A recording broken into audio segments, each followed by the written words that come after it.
ऐवान में जो संजीदगी नजर आनी चाहिए थी वो नहीं है, लेकिन इसकी भी वजूहात होती है सर।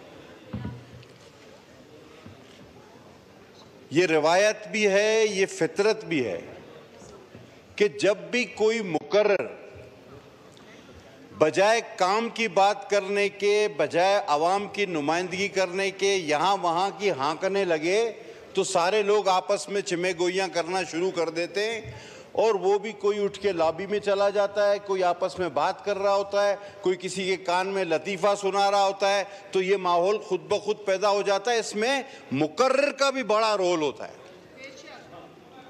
तो जब एक करारदाद आज पेश हुई कि आज हमने मिलकर पाकिस्तान की नुमाइंदगी करते हुए अपने दुश्मन को कुछ पैगाम देने हैं, तो उसके बाद जो तकरीर हुई, मैं समझता हूं कि उस पे पूरे इंडिया में बड़ी तारीफ होगी। और कल ये पाकिस्तानी जरीदों या टीवी में तो नहीं, लेकिन इंडिया के अखबारों और टीवी में बहुत ज्यादा चलेगी ये तकरीर। एक मिनट कादिर पटेल साहब, एक मिनट। ये तारिक फजल चौधरी साहब, JU आए, मौलाना फजल रहमान साहब जहाँ बाइकआउट कर गए हैं, और भी लोग हैं, आप देखें प्लीज, उनसे बात करें। कादिर पटेल साहब। तो सर ये कल मौजू बनी रहेंगी इंडिया में, उनके अखबारात में, उनके टीवी चैनल पर, क्योंकि इसमें आपने सारी पाकिस्तान की जो है ना वो राज बताए हैं, पाकिस्तान की सारी कमजोरियां आपने गिनवाई, और आपने ये भी कहा कि पैसे नहीं है आपके पास जंग लड़ने के लिए। आपने ये भी कहा कि पाकिस्तान के अंदरूनी हालात भी ठीक नहीं है जंग लड़ने के लिए। आप इसमें यह भी कहते रहे कि किस किस मकाम पर आप वनरेबल पोजीशन में हैं कि इंडिया आओ हमें यहां अटैक करो। अब आखिर में अगर आप बात कहें कि जी हम इसको छोड़ेंगे नहीं मोदी को, ये सब कुछ कहने के बाद कि जी बलूचिस्तान में ये है, KP में ये है, पैसे नहीं है, हमें एश्योरेंस दी जाए, सबमरीन ये है, जहाज ये है, पानी ये है, खुदा के वास्ते कभी तो कोई अकल से काम ले। आज आपके मुल्क की सलामती दांव पे है, जिम्मेदारी से काम, और जिम्मेदाराना रवैया होना चाहिए, हर निशिस्त का एक तकाजा है। और मैं समझता हूं कि फैसले करने वालों को यह सोचना चाहिए कि जो निशिस्त के काबिल हो उसको उस निशिस्त पे बिठाएं। जब आप छोटे लोगों को बड़ा ओहदा देंगे तो इसी तरह की हरकत और सकनात देखने को मिलेंगी आपको। मैं सर आऊं अपनी असल बात पे। मोदी एक दोबारा मिसकैलकुलेट कर गया हमें, वो माजी में भी करता रहा है। उसने मिसकैलकुलेट किया शायद इस तरह कि आज का 20 दिन पुराना पाकिस्तान या 25 दिन पुराना पाकिस्तान मसाइल का शिकार था अंदरूनी तौर पे, जिसमें सर फहरिस्त इंडस वाला मसला था। बलूचिस्तान और KP में तो प्रॉक्सी से हम लड़ रहे थे, लेकिन इंडस एक और इजाफा था। और कल जब सिक्योरिटी इदारों ने सबको मदऊ किया, सारी जमातों को दावत दी, और उन्होंने ब्रीफिंग में एक एक बात हमें बताई, तो हमने भी उनको कहा कि जनाब काउंसिल ऑफ कॉमन इंटरेस्ट के इस फैसले के बाद और इंडिया की इस बेहंगम जारहत के बाद 25 दिन पुराना पाकिस्तान और था, आज का पुराना पाकिस्तान नहीं, आज नया पाकिस्तान आपके सामने खड़ा है, जो कि चीख के कह रहा है कि हम जान दे देंगे, पाकिस्तान की सलामती पर आंच नहीं आने देंगे। हम सब इकट्ठे हैं, मोदी मिसकैलकुलेट ना करना। अगर आप समझते हो कि पाकिस्तान की फौज लाखों में है मैं अल्फन कह सकता हूं कि इस 25 करोड़ आवाम का जज्बा जो हम देख रहे हैं, अगर हमारे बूढ़े, खवातीन, बच्चे भी निकाल दो, 5 करोड़ 10 करोड़ निकाल दो, तो फिर भी 15 से 20 करोड़ की ये फौज है। और दुनिया में किसी मुल्क के पास इतनी बड़ी फौज नहीं है जो जज्बा शहादत से सरशार हो। नहीं है किसी के पास इतनी बड़ी फौज। आज आपको ये बात करने की जरूरत है। इसको उठा लिया, इसको गिरफ्तार कर लिया, इसको मार रहे हैं, ये जुल्म हो रहा है, ये कोई बात करने की है? एक वाकया होता है, ये पहलगाम 45 मिनट दूर है वहां का पुलिस स्टेशन,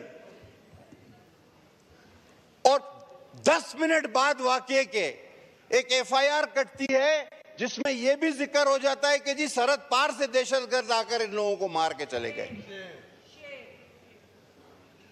पता तो होना चाहिए ना आपको। ये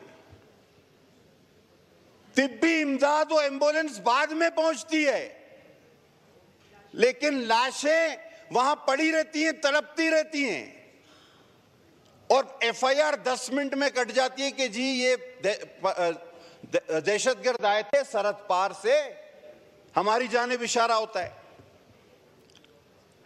अब जनाब पहले तो इसको मोदी रंग देता है कि जी ये सारे हिंदुओं को चुन चुन के मारा गया, लेकिन वो हमेशा की तरह नाकाम होता है। पता चलता है जब एक आदिल नामी मुसलमान भी उसमें शामिल था, वहां इसको मुंह की खानी पड़ती है। और जब पाकिस्तान को बदनाम करने के हर महाज पे उसको शिकस्त होने लगती है, क्योंकि कोई भी एविडेंस पूरी दुनिया में उसका कोई बाय नहीं कर रहा होता, तो आज हमें वो तारीख का दूसरा यजीद बनने की धमकी दे रहा है। एक तो वो यजीद था जिसने मौला हुसैन का पानी बंद किया, आज तारीख और दुनिया का दूसरा यजीद मोदी बनना चाह रहा है। जनाब अली,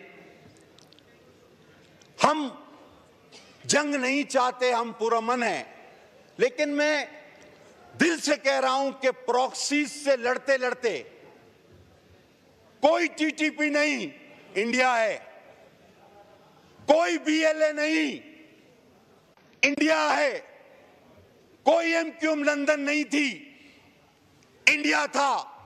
आज अगर पाकिस्तान ने 70,000 अफराद खोए हैं तो ये इंडियन प्रॉक्सीज की वजह से खोए हैं। हमें क्लियर कट ये बोलना पड़ेगा। 90,000 हो या लाख, लेकिन जो भी हमने खोए हैं वो इंडियन प्रॉक्सीज की वजह से हमने खोए हैं। और प्रॉक्सीज से लड़ना सांप की दुम से लड़ना होता है। हमारा हर फौजी जवान आज बिल्कुल तैयार है कि दुम से लड़ते लड़ते अल्हम्दुलिल्लाह अब सांप का सर हमारे सामने है, और ये मौका अब हम नहीं जाने देंगे, क्योंकि सांप का सर कुचलना ही हमारा मकसद था, और उसी के लिए हम यहां पर मौजूद हैं। आप क्यों भूल जाते हैं कि हमारे विजनरी शोधा, हमारे लीडरों ने इस बात को पहले ही समझ लिया था कि तादाद में वो बड़े हो सकते हैं, रकबे में वो बड़े हो सकते हैं। इसीलिए मेरे शहीद कायद ने न्यूक्लियर पावर आपको बनाया था कि किसी वहम में न रहना, किसी वहम में न रहना। और याद रखो कि कुछ चीजों पर हम बड़े सेंसिटिव हैं, और उनमें से एक इंडस रिवर है। ऐसा ना हो कि ये ट्रिगर दबाने में हमें कोई 1 मिनट या 1 सेकंड भी नहीं सोचना पड़ेगा। ये न्यूक्लियर बॉम्ब हमने शब बारात या शादी में चरागाह के लिए नहीं बनाए। हम क्लियर कट बताना चाहते हैं, फिर कहते हैं हम जंग नहीं चाहते, लेकिन अगर जंग तुम शुरू करोगे तो खत्म हम करेंगे, और अपनी ही शराइत पर खत्म करेंगे। फिर दोबारा इसमें हम पॉइंट ऑफ नो रिटर्न पर चले जाएंगे। और वैसे ही जो हम जब से कश्मीर का मसला और फिर फलस्तीन में बच्चों पर, औरतों पर होते हुए जुल्म जो हम देख रहे हैं, तो जनाब हमारा माशरा, पाकिस्तान का हर फर्द उसके दिल में गमो गुस्सा है। और मोदी क्यों चाहता है कि ये सारा गमो गुस्सा इंडिया के शहरियों पर निकले, इंडिया की फौज पर निकले? वो तो इस गुस्से को सीधी सीधी दावत दे रहा है। और मैं सुनेंगे वो लोग भी, मैं हर इंडियन शहरी को बताना चाहता हूं, वो जिसको नागरिक कहते हैं, कि तुम्हारा ये पागल वजीर आजम जो हर बार अपने सियासी मकसद के लिए कभी पुलवामा कराता है तो कभी पहलगाम कराता है, ये तुम्हें मरवाएगा, बेकार में तुम्हें मरवाएगा, सिर्फ और सिर्फ अपनी सियासी बका की खातिर। जनाब, ये बुचर ऑफ गुजरात जिसको मेरे चेयरमैन और वजीर खारजा ने सरेआम कहा कि बुचर ऑफ गुजरात, तो ये कौन सी हुकूमत थी? कभी हुकूमत में रहते हुए भी किसी ने किसी पे हेड मनी लगाई? मेरे चेयरमैन बिलावल भुट्टो पे इस बीजेपी ने हुकूमत में रहते हुए हेड मनी लगवाए। तुम लगाओ, 100 बार हेड मनी लगवाओ, लेकिन देखो तो सही वो कौन है। अरे वो नाना शहीद का नवासा, वो शहीद मां का बेटा है, वो तुम्हारी हेड मनी से डरने वाला नहीं। वो तुम्हें कल भी बुचर ऑफ गुजरात कहता था, वो तुम्हें आज भी बुचर ऑफ गुजरात कहे और वो कहता रहेगा। जनाब वाली, हर टीवी टॉक शो में, यहां तकरीरों में हम एक दूसरे पर तनकीद करते हैं। आज उम्मीद थी कि नहीं, ना करनी चाहिए थी और ना होती,